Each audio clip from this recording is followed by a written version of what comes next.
Hello. We are live. We are. Here we are. This is our first try at a video series we want to try to put out just to see how it goes. I'm Terry.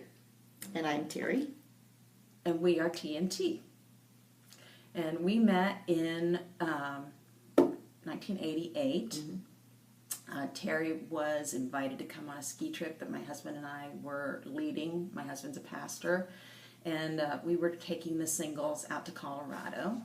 And there was a very handsome, eligible bachelor who invited Terry and just said he was bringing a friend. And I remember the friend, when she stepped off the bus, I was like, oh, Bob has a friend. Wonderful. This is awesome. And what do you remember about that?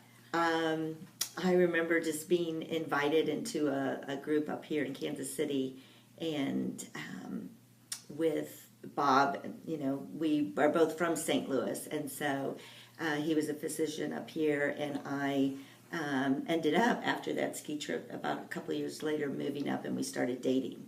Yeah. So I remember Michael and Terry, and I think you had Mikey at the time, but not Steve. So, right. Yeah, so it was just, I felt very welcomed. I loved Kansas City and just wanted to be more of a part. I remember on that ski trip, though, I had hurt my knee, and I felt like the Lord, just one of the things when I was following Bob, that I felt like I could keep up. That was just one of the impressions that I felt like with his lifestyle that I could keep up. So that was one of the impressions I felt on that trip. Very cool. Mm-hmm. Yeah. And I just felt I was very happy that Bob had a friend like you. Yeah. Yeah. So I thought he was bringing a guy. Yeah. So. Yeah. Good thing your name was Terry too. Yes. Yeah. Yeah.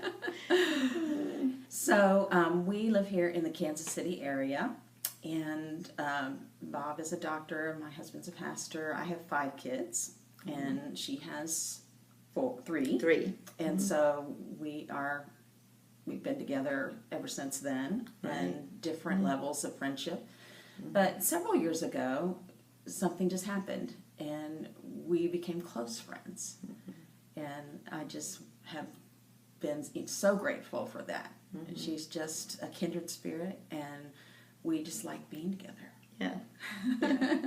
Yeah, it's very fun.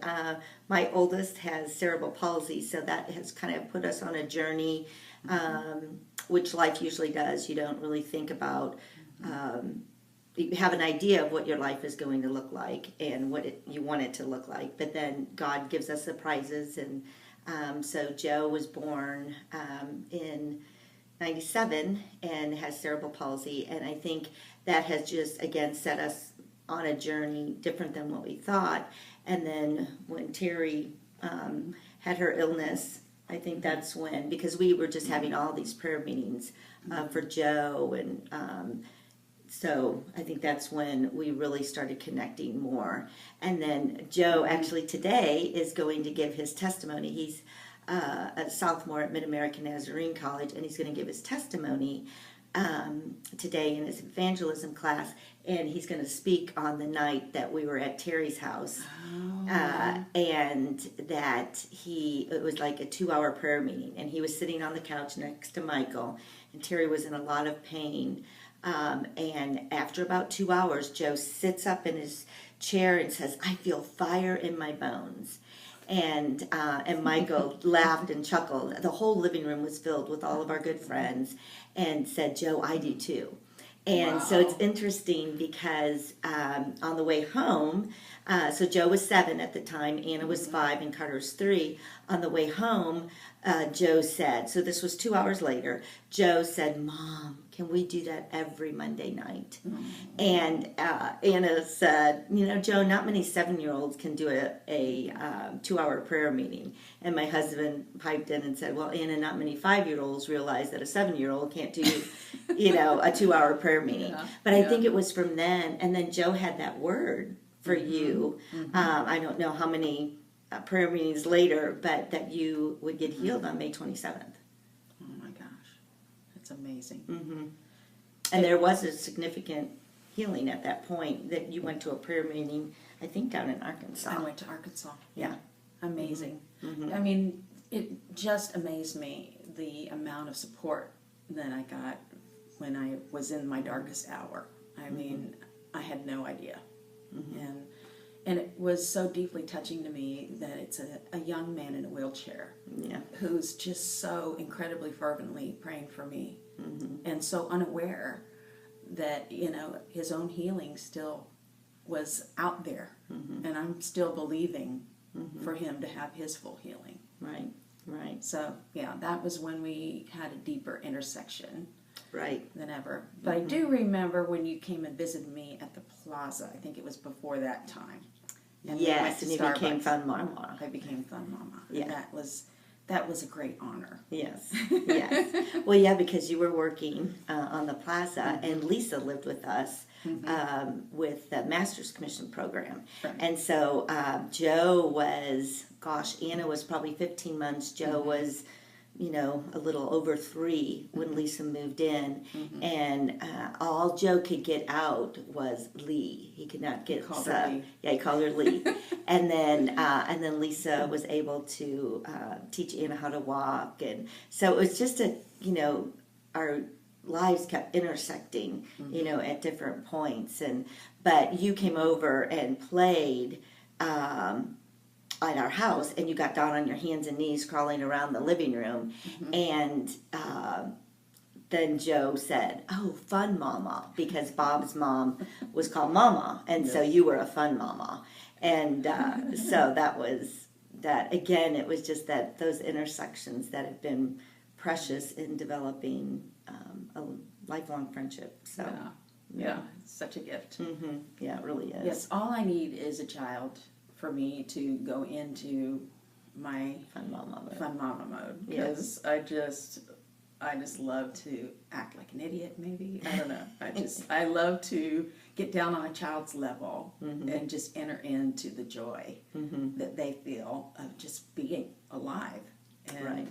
so it just keeps me grounded. Yeah. Right now, our daughter Lisa, that lived with her, is living with us. She and her family, and I just love waking up in the mornings to those little faces, and sometimes they're happy, sometimes they're not, but they're real. Yeah. And it's just a real gift. So, Well, and I think too, we've always looked, talk about your family, we've always have said if our kids turn out like the Sullivan kids, we would be very happy, because you and Michael have just done an amazing job of raising 5 kids in a pastor's setting, you know, and just, now I can't say every pastor's kid has gleaned what you have given your kids. And so, yeah, very remarkable family. And so, again, just amazed when, after we brought Joe home from the hospital, you guys came over and all your kids, your 3 youngest were there. So that would have been Sam, Mikey, and Steve, and praying for us. And I think that's when you saw Joe standing before the Lord, yes, worshiping the Son. right. So, and at that point, he had been diagnosed with cerebral palsy, but nothing. He wasn't able to do anything yet. In fact, he could hardly move his arms, this high.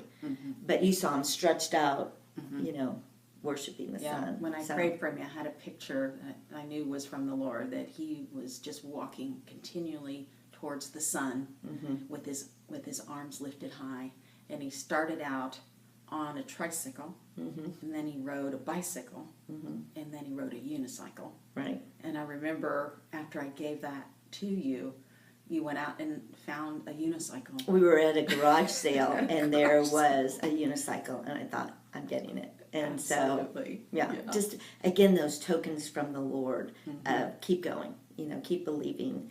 And he does it all the time if we just kind of keep our ear in tuned and our eyes open wide to see what he has for us. Yeah. So, yeah. And then it was not much longer after that, I'd gone to a healing prayer meeting, and Joe was able to lift his hands above his head. So that was probably 2 weeks after your word, which he had never done before. He could never elevate above his shoulder. So that was really cool. Yeah.